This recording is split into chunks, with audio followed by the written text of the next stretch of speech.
আজকে আমি আপনাদের জন্য মেসেঞ্জারের একটি নতুন আপডেট ভিডিও নিয়ে এসেছি। বর্তমানে আমরা কম বেশি সবাই মেসেঞ্জার ফেসবুক ব্যবহার করে থাকি।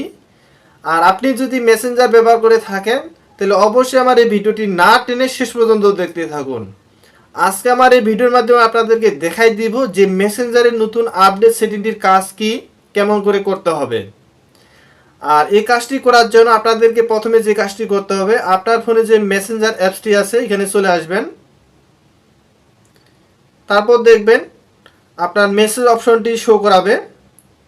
আর এই মেসেজের যে নতুন আপডেট সেটা হলো যে আপনার বন্ধুদের সাথে যখন আপনি কথা বলবেন এসএমএসে, আপনি চাইলে এখন থেকে ইফেক্ট ব্যবহার করে তার সাথে কথা বলতে পারবেন।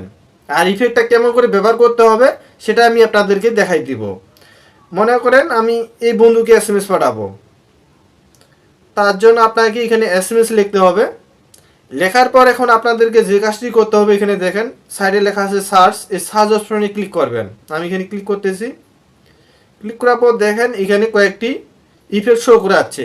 আমি মনে করেন এই বক্সের মাধ্যমে পাঠাবো গিফট, দেখেন তার কাছে এসএমএস চলে গেছে। এখন আপনার ফেসবুক ফ্রেন্ড আপনার মনে করবে যে আমার বন্ধু আমাকে যে কোনো একটি গিফট পাঠাইছে।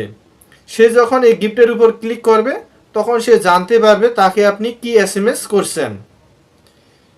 দেখেন এইভাবে আমি আবার দেখাই দিচ্ছি। এই যে এইভাবে এখন আপনি চাইলে যে কাউকে আপনার ফেসবুক ফ্রেন্ডদেরকে ইফেক্টের মাধ্যমে এসএমএস করতে পারবেন। দেখেন এখানে আমি এই যে লাভ একটি অপশন আছে, এটা দিলাম। দেখেন কত সুন্দর। এইভাবে এখন চাইলে আপনি আপনার ফেসবুক ফ্রেন্ডের সাথে ইফেক্টের মাধ্যমে মেসেজ করতে পারবেন। ভিডিওটি ভালো লাগলে অবশ্যই লাইক করবেন, কমেন্ট করবেন, শেয়ার করবেন।